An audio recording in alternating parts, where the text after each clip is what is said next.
Now, what I'd like to give you is what I think are the 5 major pieces to the life puzzle. 5 major pieces to the life puzzle. If we can study each of the pieces and then put it all together, the chances of it running well are just a lot better. Mr. Showoff gave me a simple formula when I first met him, and let me give it to you.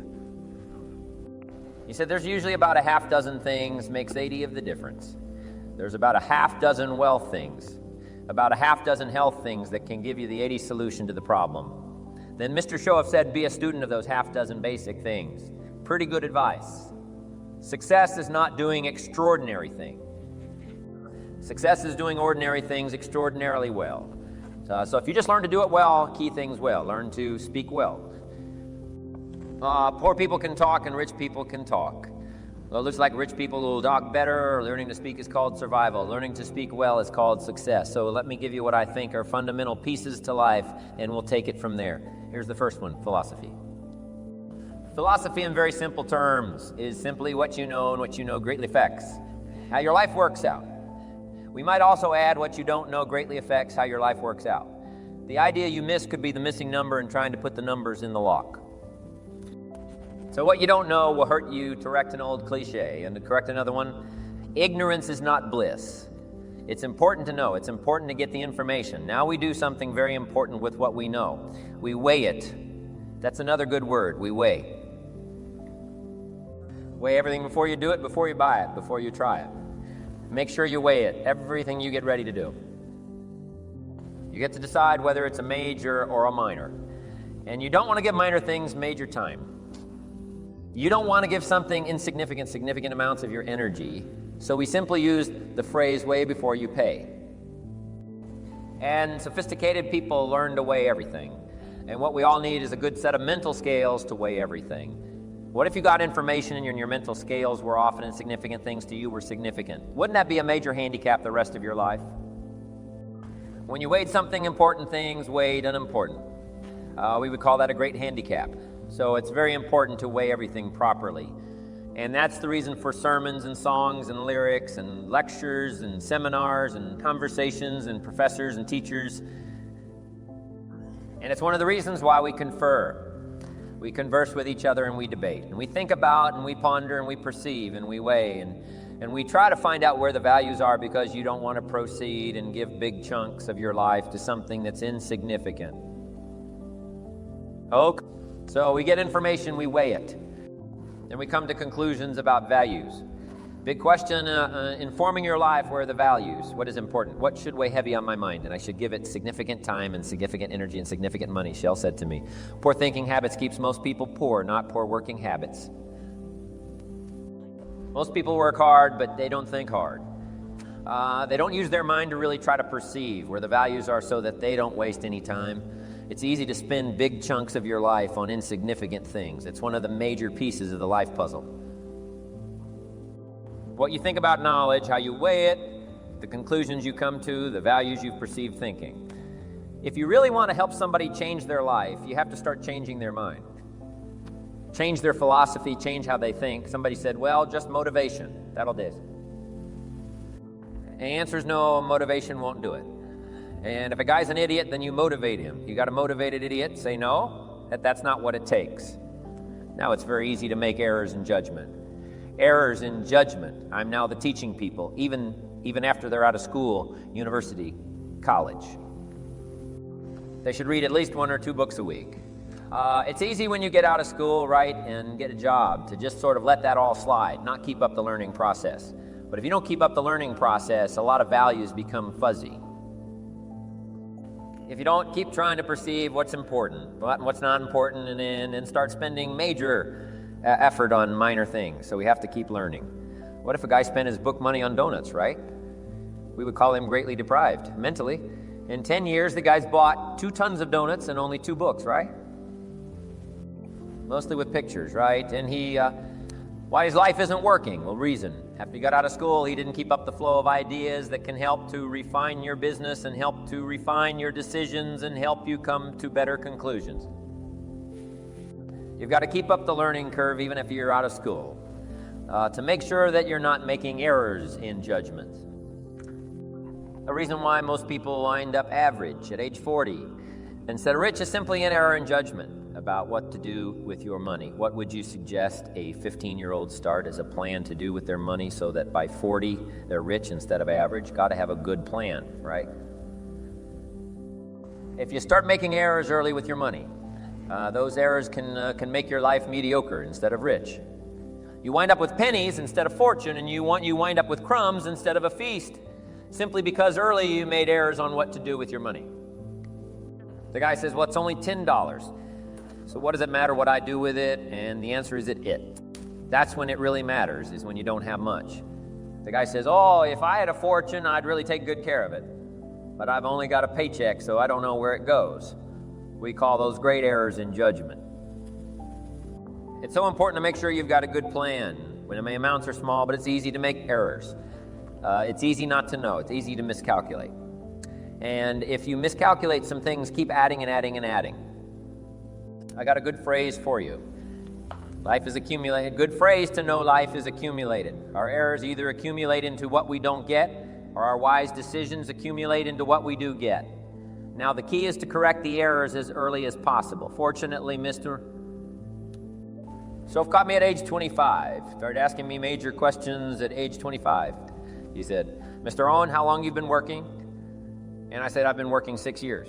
I started working when I was 19. He said, well, 6 years. How much money have you saved and invested in the last 6 years? I said, not any. He said, who sold you on that plan?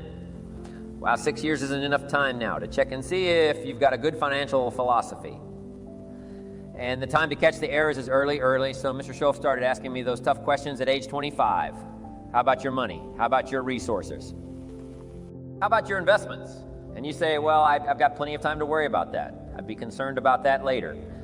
And the answer is probably not. Now's the time to fix it. Wherever you hear the good information, that's the time to start fixing.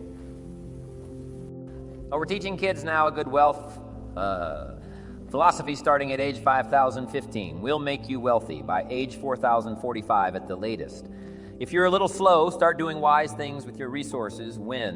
When would you suggest people should do wise things with their resources? Answer, as soon as they get the better information. Now, you can't do what you don't know, but the key is to keep learning, so the good ideas keep occurring to you. Now, you can do more wise things, okay? But philosophy is where it all begins. What you know now, to know wise things, you simply have to study as you're doing. Keep up the reading, keep up the conversations, keep up the listening to lectures. Keep going through the information. Keep stashing it away, taking the notes, right? There's no better way to adjust your philosophy than to have a continual flow of ideas. That's the first piece of the life puzzle. Philosophy, now here's two. Philosophy determines attitude. Attitude is simply how you feel. First, what you know sets the sail of your life. Now, how you feel starts taking you there. Attitude. Now, there's all kinds of ways to feel right. You can feel good or you can feel bad. Here's one attitude. If this is all they pay, I'm not coming early and I'm not staying late on the job. That's an attitude, right? This is all they pay. I don't come early and I don't stay late. Now, do you suppose that attitude, if you carried it through the rest of your life, do you suppose that attitude would greatly affect your life as the years unfold? The answer is overwhelmingly, of course. Here's another attitude. No matter what they pay, I always come early and I always stay late to invest in my own future. Isn't that fascinating? Attitude is by choice. You can either choose to come early or you can choose to come late. You can either choose to leave early or you can choose to stay late. Attitude's a matter of choice now. To make wise choice, we need educated attitudes. Emotions must go to school to learn where the values are. Okay, good phrase. Emotions must go to school when kids are young, right? A 3-year-old, falls on the floor and kicks his feet and screams. We say, well, that's okay when you're 3, but it isn't okay when you're 30, right? As a little kid, right? You can retaliate and punch somebody out. But when you're 23, we say no, you got to learn now to take that emotion and send it to school and find out where the values are. It's okay to feel strong, but you've got to learn to restrain yourself in a society if you want life to go well for you. So attitudes now become a matter of educated choice. But how we feel is going to greatly determine how our life works out now. It's how you feel about a variety of things. Let me give you that list one. It's how you feel about the past. Now, when you're young, you haven't got that much past to feel about, but I'm sure you've had some ups and downs. You've had some wins and losses. So part of our attitude is based on how we feel about the past. Some people are still carrying the burdens of the past. They're affected by some difficulties, some losses, whatever. They're carrying it around like a burden. Instead of using the past as a school, they're using it as a threat to their life. So part of it is solving the attitude about the past, how you feel about it. 2, it's how you feel about the future. Facing the future. Very important key part of our life now. There's 2 ways to face the future. Here they are. One, anticipation. That's one way to face the future. Anticipation. Here's the other way, apprehension. Now, most people face the future with apprehension primarily because they bought somebody else's view. They don't have their own future well designed. Also, in the absence of having your own future well designed, you have a tendency to be persuaded by somebody else's future. Here's what's going to happen. Here's what's going to happen. Boy, it's easy to let your days be clouded by all of that.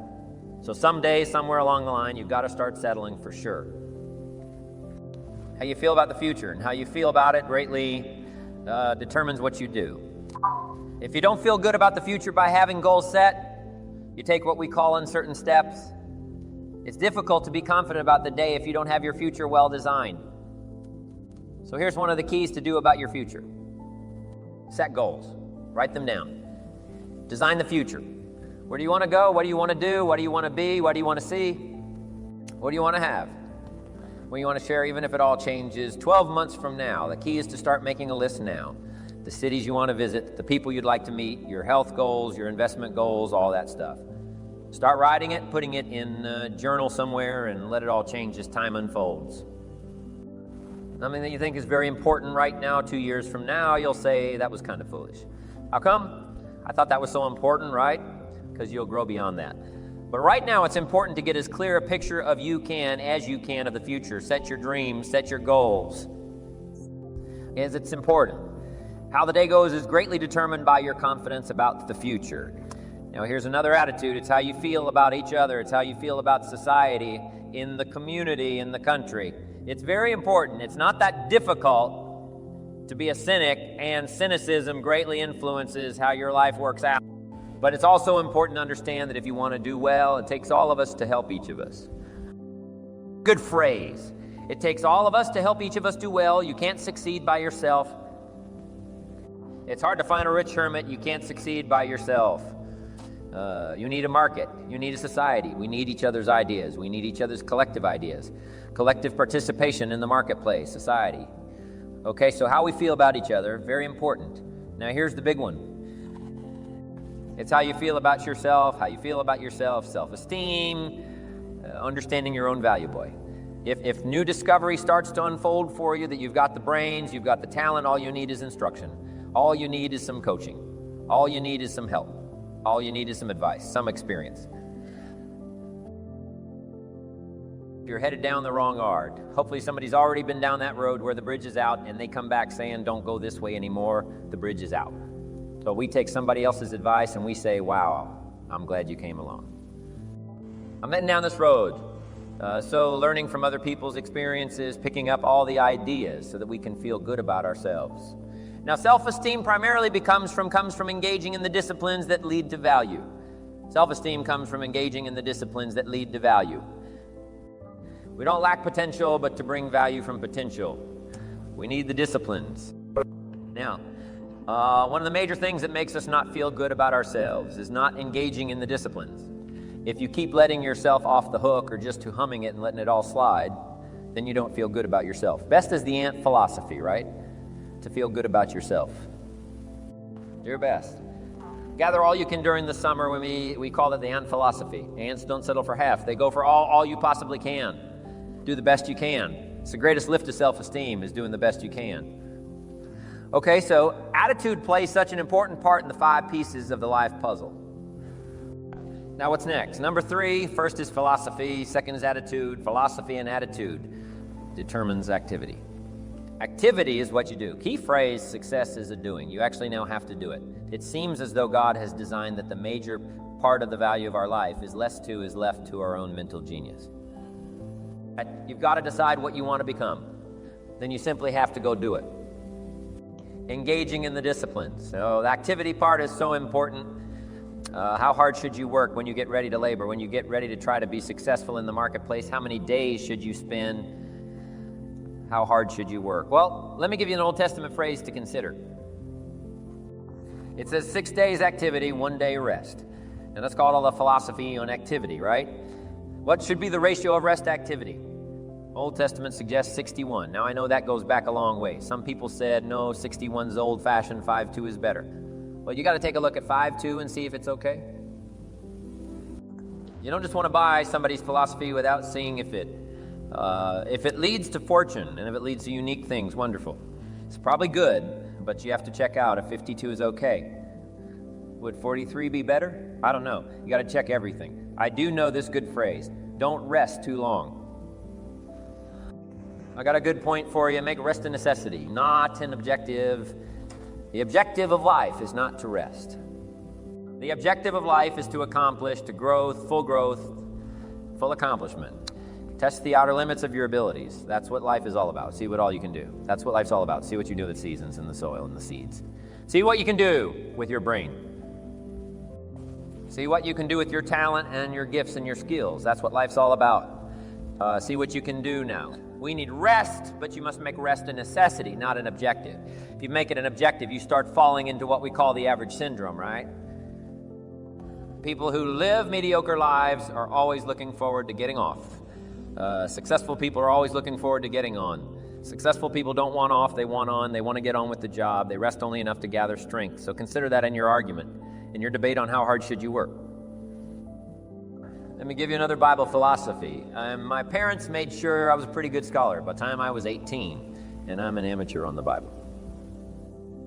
But here's another good philosophy to whatever your hands currently find to do it with all your might. Whatever you're doing, do it with all your might. We call that philosophy on activity. How hard should you work? As hard as you can in the time allotted to labor in leadership management lectures. We teach when you work when you play. Don't play at work and don't work at play, right?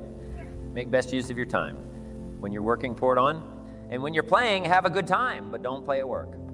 Okay, so activity, very important piece in this whole life puzzle in working. Now you got to test how hard you can work. Part of it is physical, your own physical limitation.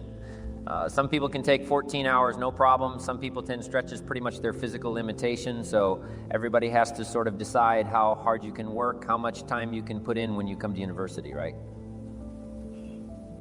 You got to sort of find out how much workload you can handle. How many classes can you go through? How much can you unravel? How many study hours do you need? How much effort have you got when you're going out of gas, right? And you need to replenish the supply. So we all have to study our own activity habits. But let me give you what I think is the best philosophy. It is simply do the best you can in activity. We call it doing your best. A man asked me one time, he said, I'm making about $50,000 a year. Isn't that enough? What would you tell somebody? A businessman said to me, he said, my kids aren't starving, and he said, I got my bills paid. And he said, we're doing pretty good, and I'm making about $50,000 a year. Isn't that enough? He asked me, what do you suppose I told him? I said, yes, it's enough if it's the best you can do. We don't call any amount enough. We call your best enough. I said, if you're capable of making $500,000 million a year, and you make $50,000 a year, we call you loser. And we don't call you loser because of the difference between $50,000 and $500,000. We call you loser because you're not doing your best. If you do your best and you make $10,000 a year, that's enough. If you do your best and you make $1 million a year, that's enough.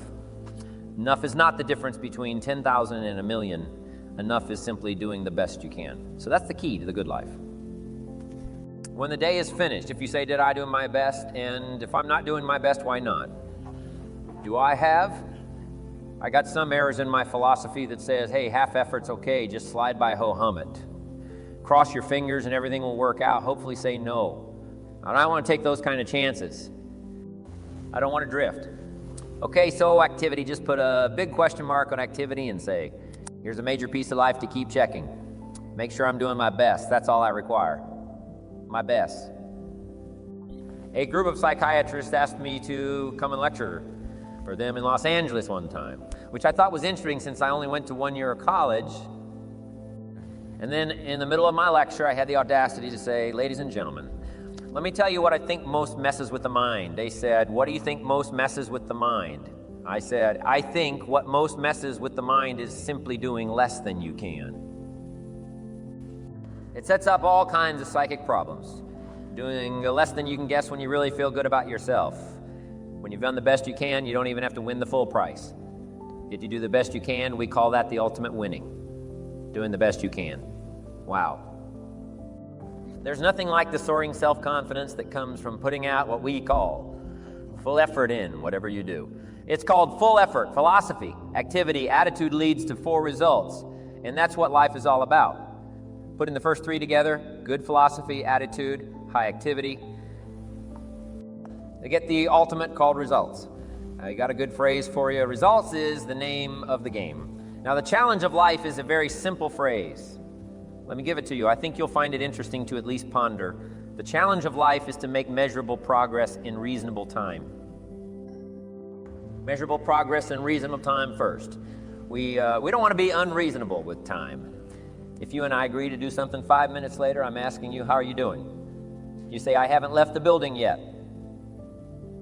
You can't ask in 5 minutes. 5 minutes is too soon. That's unreasonable. And if I don't ask you for 5 years, we call that too late. You can't wait 5 years and you can't go 5 minutes, right? We all have to learn what is reasonable time to expect somebody to make progress, to grow, to change, to develop. And so all of us have to learn, especially if you're going to become leaders, entrepreneurs, if you're going to have management responsibilities and work with people, you got to understand what is reasonable time. We don't want to be unreasonable with time, but here's what else we expect: measurable progress in reasonable time. How many years should the child spend in 4th grade? Approximately about 1. You say, well, if they're nice kids, would you give them 3 or 4? You say, no, you can't spend 4 years in 4th grade. It's unacceptable. We put on the family pressure. We put on peer pressure, right? We put on all kinds of pressure. You can't spend 4 years in 4th grade. Now, wouldn't that be interesting if we applied the same kind of social pressure all of our lives? What would be acceptable to society for wise investments to have been made by age 30, so that you can really properly take care of yourself and your family? Somehow we've missed those standards, right? Shouldn't it be popular to be wealthy by age 40? And shouldn't we look at somebody who by age 45 is not at least financially independent, saying, where have you been? Tibet. Bangladesh, you probably have spent, you mean you've been here all this time, right? Shouldn't we make it a bit unacceptable not to be well off in what we call reasonable time? But what if a guy spent his potential fortune on non-essentials from age 15 to age 45? Shouldn't we call that unacceptable? Shouldn't teenagers ask their parents, how come we're not rich? We live in a rich country. This is America. Aren't those good questions? How about the wisdom of a good plan versus a poor plan? What if a man was a farmer and he ate his seed, corn, instead of planting it? He ate it. Wouldn't he make arrangements to go get his children and say the kids aren't safe? The man's insane. He eats his seed corn. He doesn't plant it. Wow. I just offer that as kind of an interesting question. If we make such pressure demands for 4th grade, why shouldn't we make those same pressure demands for the rest of life? Interesting question, right? Good debatable question. Now, part of it is society is back on us as far as ongoing demand of results. But here's what I'd ask you to do. Make the demands on yourself. I'm asking you not to let yourself off the hook. Society will let you get by with far less than you want to be when you get out of university. How many books will the community demand that you read every month? Approximately about none. So if you're going to do the extra reading, guess what? You got to develop that philosophy and put that pressure on yourself. But what I'm asking you to do is take a good look at results. Now, another reason why we look at results at age 25, results at age 30 on a wide variety of things. Health and wealth and culture and sophistication and lifestyle and uniqueness. We keep checking all those results. Here's why. To see if there's any errors in activity. Guess how easy it is to make errors in activity? It's easy. We teach in our leadership series. Don't mistake movement for achievement. Sometimes it's easy to be faked out by being busy. Guy's busy 10 hours a day, but he's going in figure eights. The guy's not making progress. He's stalled, but he's busy, and he thinks being busy is going to do it. Say no. You got to be busy doing the right things. So maybe you need activity fix. Maybe you need attitude fix. Who knows? Guy who says, since they don't pay well, I come late and leave early. We say, John, that's going to affect you all your life, and you've probably got the results to show it. Or maybe we need a correction of philosophy. That's why we check results. Now here's the last piece in the life puzzle. It's called lifestyle. Lifestyle is simply how you choose to live. They call lifestyle the genius of living. Now here's what's exciting about lifestyle. As a subject of one of the major pieces of the life puzzle, all of us can choose. Especially in this country, all of us can choose how we wish to live. Guess what you can get from your money? Joy or animosity, however you wish to live. A father takes a $10 bill and wads it up and throws it at his son and says, if you need the darn stuff that bad, take it. We call it money without style. The father's got the money, but he doesn't have the style. He studied economics, but he didn't study happiness.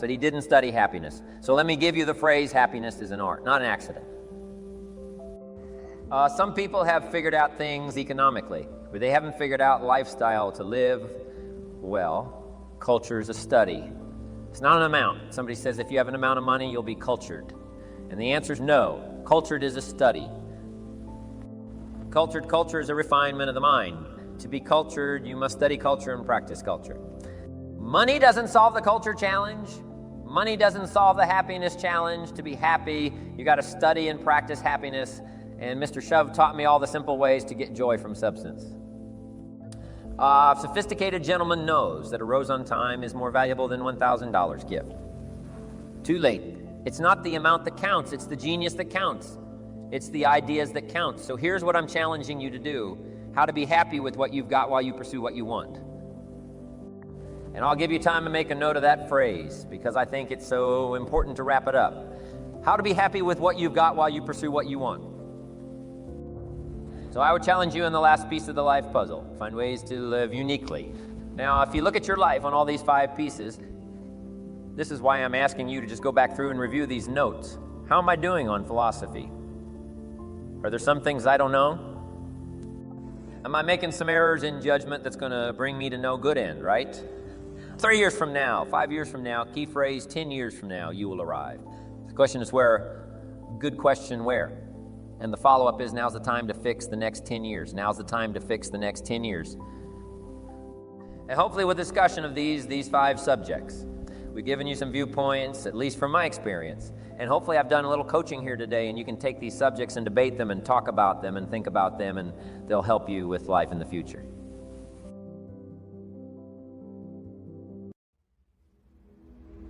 What I would like to offer you are the 5 major pieces to the puzzle of life. If we take the time to study each of these pieces and then put it all together, the chances of everything running well increases significantly. Mr. Schaff shared with me a straightforward formula when we first met. Allow me to share it with you. He suggested that there are typically around half a dozen factors that account for 80% of the difference. These factors include around half a dozen related to wealth and another half dozen related to health, which together offer an 80% solution to many problems. Mr. Shoaff then advised, become a student of these half a dozen basic factors. This is rather sound guidance. Success does not lie in accomplishing extraordinary feats. Rather, it involves executing ordinary tasks exceptionally well. Therefore, if one learns to excel in these key areas, such as mastering effective communication, success follows suit. While both the affluent and the less affluent can communicate, it appears that those who are well off tend to articulate themselves more effectively. Basic communication skills are essential for survival, but mastering them is the hallmark of success. Allow me to share what I believe to be the fundamental pieces of life with you, and then we can take it from there. Here's the first one: philosophy. Philosophy is basically what you know, and what you know can really affect how things turn out in your life. It's not just what you know, but also what you don't know that can make a big difference. Sometimes not knowing something important can really mess things up. You might have heard the saying, ignorance is bliss, but that's not always true. It's actually really important to learn things and get information. And when you do learn something, it's smart to think about it carefully before you do anything, like buying something or trying something new. Before you dive into anything, you've got to decide if it's a big deal or a small one. You don't want to waste your time on trivial stuff, giving it too much of your energy. That's why we say, think before you act. Smart people learn to think carefully about everything. We all need a good way to weigh up our options in our heads. Imagine if you thought something was really important, but it turned out to be not important at all. That would be a big problem for the rest of your life. When you focus on something big, the small stuff becomes less important. We call that a big disadvantage. So, it's super important to think things through properly. That's why we have talks, songs, lectures, and discussions. We talk to each other, argue, and really think about things. We need to figure out what's really valuable, because you don't want to spend a lot of time on something that doesn't matter. So, here's the deal. We gather information, think about it carefully, and then decide what's important. A big question in shaping your life is, what really matters? What deserves a lot of your time, energy, and money?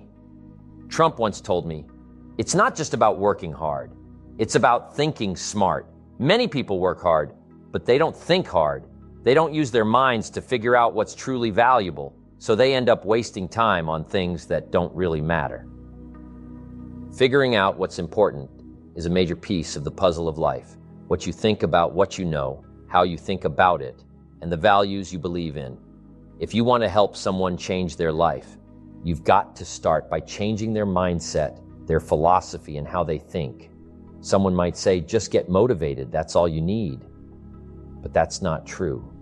If someone lacks intelligence and you motivate them, you'll just have a motivated person who's still not very smart. Motivation alone isn't enough. It's easy to make mistakes in judging things. Even after finishing school or university, it's crucial to keep learning.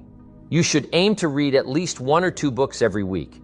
It's tempting to let learning slide once you start working, but if you stop learning, your understanding of important values can become unclear. You might end up putting too much effort into unimportant things. Continuous learning is vital. Imagine someone spending all their money on donuts instead of books. We'd say they're seriously lacking in mental development. If, over 10 years, someone buys 2 tons of donuts, but only 2 books, mostly with pictures, it's no wonder their life isn't going well. The problem is, they stopped learning after leaving school. They didn't keep up with new ideas that could improve their business, decisions, and overall life. You have to keep learning even after leaving school to avoid making mistakes in judgment. The reason most people end up average by age 40 instead of wealthy is often due to making mistakes in how they use their money. So, what should a 15-year-old do to become wealthy by 40 instead of just average? Start by setting a plan for their money wisely. This might involve saving and investing rather than spending on unnecessary things. Learning about finance and investing early on can make a huge difference later in life. Having a solid plan is crucial. If you start making mistakes with your money early on, it can lead to a mediocre life instead of a wealthy one. Small errors can add up over time, leaving you with pennies instead of a fortune. Some might think, it's only 10 pounds, so what does it matter what I do with it? But that's when it really matters, especially when you don't have much. If you wait until you have a lot of money to start managing it wisely, you might find it's too late. We call these big mistakes in judgment. It's vital to have a good plan even when dealing with small amounts of money. But it's easy to make mistakes, to not know what to do, or to miscalculate. Here's a good phrase to remember. Life is accumulative. Our mistakes add up to what we don't achieve, while our wise decisions add up to what we do achieve. The key is to correct mistakes as early as possible. I was fortunate to have someone like Mr. Schaff come into my life when I was 25. He asked me tough questions about my finances. He made me realize that it was time to check if my financial philosophy was sound and to correct any errors early on. Now is the time to start fixing things, not later. When you hear good advice, that's when you should take action. We're teaching young people now to have a good wealth philosophy starting at age 15, so they can be wealthy by age 40 or 45 at the latest, even if they're a bit slow in making wise decisions with their resources. So, when should people start making wise decisions with their resources? as soon as they get the right information. You can't act on what you don't know, but the key is to keep learning so that good ideas keep coming to you. Philosophy is where it all begins. To make wise decisions, you need to study, read, have conversations, listen to lectures, and keep absorbing information.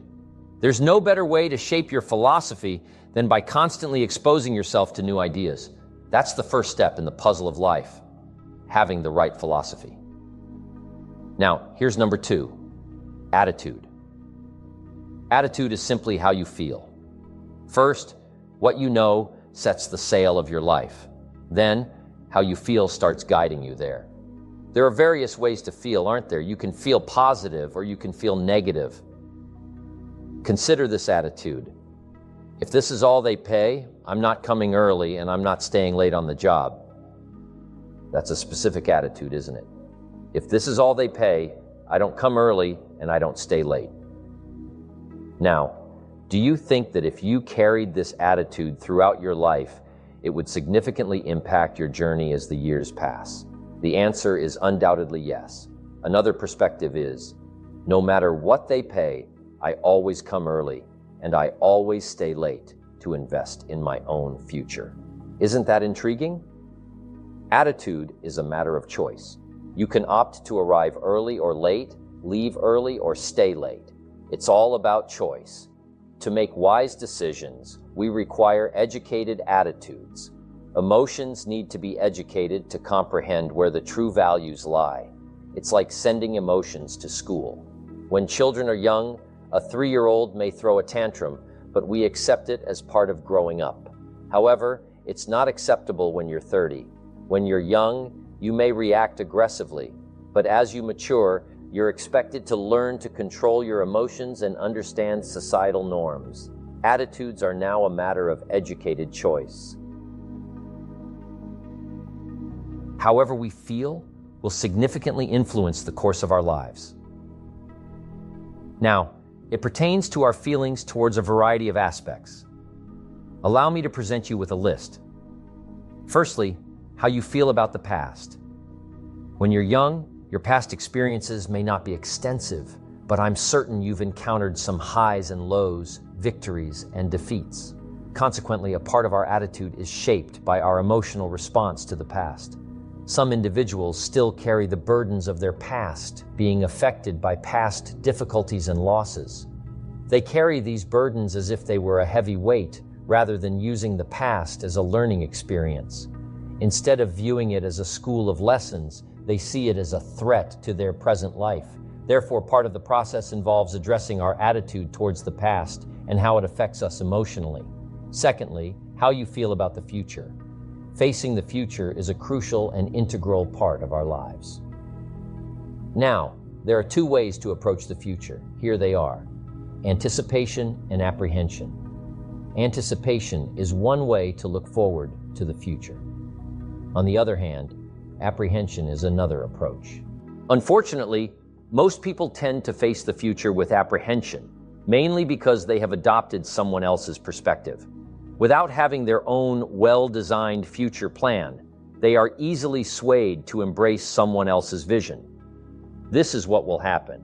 Here's what's going to happen. It's all too easy to let your days be clouded by such thoughts. Therefore, at some point, you need to determine your own outlook on the future. How you feel about the future significantly influences your actions. If you lack confidence in the future due to the absence of clearly defined goals, you may find yourself taking uncertain steps. It's challenging to be optimistic about the present day when you haven't mapped out your future. Hence, setting goals is crucial for shaping your future. Write them down. Where do you want to go? What do you want to do? Who do you want to be? What do you want to see, have, and share? Even if circumstances change in the next 12 months, the key is to start planning now. Make a list of the cities you want to visit, the people you'd like to meet, your health and investment goals, and so on. Begin by jotting them down, keeping a journal, and allow these aspirations to evolve over time. Something that seems crucial now may appear trivial in 2 years' time. However, it's important to have a clear vision of the future now. Set your dreams, set your goals, as it significantly impacts the flow of your day based on your confidence in the future. Here's another perspective to consider: how you feel about each other. How you feel about society, the community, and the country. That's very important. While it's easy to adopt a cynical attitude, cynicism significantly impacts the trajectory of your life. However, it's equally important to recognize that achieving success requires collective effort. A notable phrase to remember is, it takes all of us to help each of us. You cannot thrive in isolation. It's rare to find a wealthy recluse. Success necessitates interaction with others. We require society's support, as well as each other's ideas and participation in various arenas, including the marketplace and societal activities. Therefore, how we feel about each other holds immense importance. And the most significant attitude is how you feel about yourself, your self-esteem, and understanding your own value. It's about recognizing your potential, your intelligence, and your talents. All you need is guidance, coaching, support, advice, and experience. If you find yourself on the wrong path, it's crucial to heed the advice of those who have traversed that route before. Learning from their experiences and embracing their ideas helps us build confidence in ourselves. Self-esteem primarily arises from engaging in disciplines that lead to personal growth and value. We possess immense potential, but it's through discipline that we can harness and realize this potential. One of the main reasons for feeling inadequate is neglecting these disciplines. If you continuously let yourself off the hook or procrastinate, you'll struggle to maintain self-esteem. The ant philosophy embodies this idea. To feel good about yourself, give your best effort.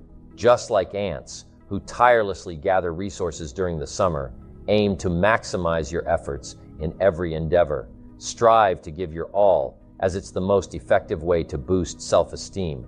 Therefore, attitude plays a pivotal role in solving the puzzle of life's 5 key components. Move to number 3. Philosophy first, attitude second, activity third. Attitude determines activity. Success is about doing, not just thinking. While it may seem like our lives are designed by a higher power, our mental disposition plays a significant role. Decide what you want to become, then take action immediately. Let me share another philosophy from the Bible. I'm not a scholar, but my parents ensured I had a good understanding by the time I was 18. Here's the principle. Whatever your hands currently find to do, do it with all your might. This encapsulates the essence of activity philosophy. How hard should you work? As hard as you can within the time allocated for labor. In leadership management lectures, we teach, when you work, work. When you play, play. Don't play at work, and don't work at play. Make the best use of your time. When you're working, give it your all. And when you're playing, enjoy yourself, but don't mix the two. Activity is a crucial piece of the life puzzle. When it comes to work, you need to determine your limits. Some people can work for 14 hours without issue, while others have physical constraints. It's essential to understand how hard you can push yourself and how much time you can invest. Similarly, when you're at university, you must assess your workload. How many classes can you handle? How many study hours do you need? It's crucial to recognize when you're reaching your limits and to replenish your energy accordingly. We all need to understand our activity habits. In my opinion, the best philosophy is simply to do your best in every activity. We call it doing your best. A man once asked me, "I'm making about $50,000 a year. Isn't that enough?" A businessman told me, "My kids aren't starving and I've got my bills paid. We're doing pretty well on $50,000 a year. Isn't that enough?" He wanted to know what I thought. Here's what I said. Yes, it's enough if it's the best you can do. We don't measure enough by a specific amount. We measure it by your best effort.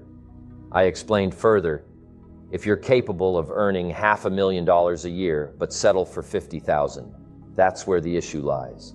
It's not about the difference in income, it's about not reaching your full potential. Whether you make $10,000 or $1 million a year, it's enough if you're giving it your all The key to a fulfilling life is asking yourself at the end of each day, did I do my best? If not, why not? Do I need to reevaluate my approach? Do I need to stop settling for mediocrity and start striving for excellence? So, always aim to do your best in every aspect of life. That's what truly matters. Once, a group of psychiatrists invited me to lecture for them in Los Angeles, which intrigued me, considering I had only attended college for a year. During my talk, I boldly stated, "Ladies and gentlemen, let me tell you what I believe most affects the mind." They asked, "What do you think most affects the mind?" I replied, "I believe it's simply doing less than you're capable of. It leads to various psychological issues." When do you truly feel good about yourself? When you've given your best effort. You don't need to win the ultimate prize. If you've done your best, that's the ultimate victory. There's nothing like the soaring self-confidence that comes from giving your all in everything you do. It's what we call the philosophy of full effort activity. Attitude leads to number 4, results. And that's what life is all about. Putting the first 3 together. Good philosophy, attitude, and high activity to achieve the ultimate results. I've got a good phrase for you. Results are the name of the game. Now, the challenge of life can be summed up in a simple phrase. Let me share it with you. I believe you'll find it thought-provoking. The challenge of life is to make measurable progress in reasonable time. First and foremost, we must avoid being unreasonable with time. For instance, if we agree to do something and 5 minutes later, I inquire about your progress and you respond that you haven't even left the building yet, it's clear that asking after just 5 minutes is unreasonable. Conversely, if I wait 5 years to ask, we would consider that too late. We cannot expect significant progress in such a lengthy time frame, just as we cannot expect immediate results in mere minutes. Therefore, we must learn what constitutes a reasonable time frame for progress, growth, change, and development. This understanding is crucial for all, especially those aspiring to leadership, entrepreneurship, or management roles where working with others is involved. We must hold ourselves to reasonable standards of time management, while also expecting measurable progress within that time frame. How many years should a child spend in 4th grade? Approximately 1. Some may ask, well, if they're good students, could we extend it to 3 or 4? The answer is a resounding no. Spending 4 years in 4th grade is simply unacceptable. We apply family pressure, peer pressure, and various other forms of social pressure to ensure this doesn't happen. But wouldn't it be intriguing if we maintained the same level of social pressure throughout our lives? Consider this. What should society deem acceptable in terms of wise investments by age 30, enabling one to provide for oneself and their family? Somehow we seem to have overlooked such standards. Shouldn't it be considered desirable to achieve wealth by age 40? And shouldn't we question individuals who, by age 45, are not at least financially independent? Shouldn't it be deemed unacceptable not to be financially stable within a reasonable time frame? What about individuals who squander their potential wealth on non-essentials from age 15 to 45? Shouldn't this be seen as unacceptable behavior? Teenagers often ask their parents why they aren't rich, pointing out that they live in a prosperous country like America. Aren't these valid questions? Consider the importance of having a sound plan versus a poor plan. Imagine a farmer who consumes his seed corn instead of planting it. Wouldn't we consider this reckless behavior endangering the future? It's an intriguing question to ponder. If we exert such pressure for academic performance in 4th grade, why not maintain similar pressure throughout life? It's a thought-provoking and debatable question. While society may ease expectations regarding ongoing results, I urge you to hold yourself accountable. Don't allow yourself to settle for less. Society may not demand much from you after university, but if you want to excel, you must impose those demands upon yourself. I urge you to carefully examine your results. We consistently assess outcomes at various stages of life, such as at ages 25 and 30, across multiple aspects, including health, wealth, culture, sophistication, lifestyle, and uniqueness. This ongoing evaluation serves to identify any errors in our actions. Making mistakes in our activities is surprisingly easy, which is why we emphasize in our leadership teachings not to confuse movement with progress. It's common to be deceived by busyness. Someone may appear busy for 10 hours a day, yet achieve little progress. It's crucial to be busy with the right tasks. Perhaps adjustments are needed in activity or attitude, or maybe even in one's philosophy. For instance, if someone justifies tardiness and early departure due to inadequate pay, it's a sign of a flawed mindset with long-term consequences. Regularly reviewing results helps pinpoint areas for improvement and potential shifts in mindset or behavior. Now let's delve into the final piece of the life puzzle: lifestyle. Lifestyle is essentially how you choose to live, and we refer to it as the genius of living well. What's fascinating about lifestyle is that all of us, particularly in this country, have the freedom to choose how we wish to live. Interestingly, you can derive either joy or animosity from your wealth, depending on your lifestyle choices. For instance, a father may possess money but lack style in his actions, as illustrated by a simple gesture of throwing money at his son. This highlights the importance of understanding that happiness is not accidental, but rather an art to be mastered. Economic knowledge alone does not guarantee happiness or cultural refinement. Cultured behavior requires study and practice, not just financial means. Therefore, the challenge is to find joy in simplicity while striving for one's aspirations. Reflecting on these 5 aspects of life: philosophy, attitude, activity, results, and lifestyle, prompts introspection on personal growth and decision-making. It's crucial to assess where one stands presently and make adjustments for a better future. As we conclude this discussion, remember, now is the time to shape the next decade of your life by embracing these insights and pursuing a fulfilling existence. In conclusion, the 5 fundamental aspects of life: philosophy, attitude, activity, results, and lifestyle form the cornerstone of our existence and shape our journey towards fulfillment. Philosophy guides our beliefs and principles, laying the foundation for our decision-making. Attitude determines our approach to life, influencing our actions and responses to challenges. Activity reflects our commitment to effort and diligence in pursuing our goals. Results serve as checkpoints, indicating whether our efforts align with our aspirations. Lifestyle encompasses the art of living well, highlighting the importance of happiness, culture, and personal refinement. Together, these elements provide a holistic framework for self-reflection, growth, and success. By examining and nurturing each aspect, we can navigate life's complexities with wisdom, purpose, and resilience.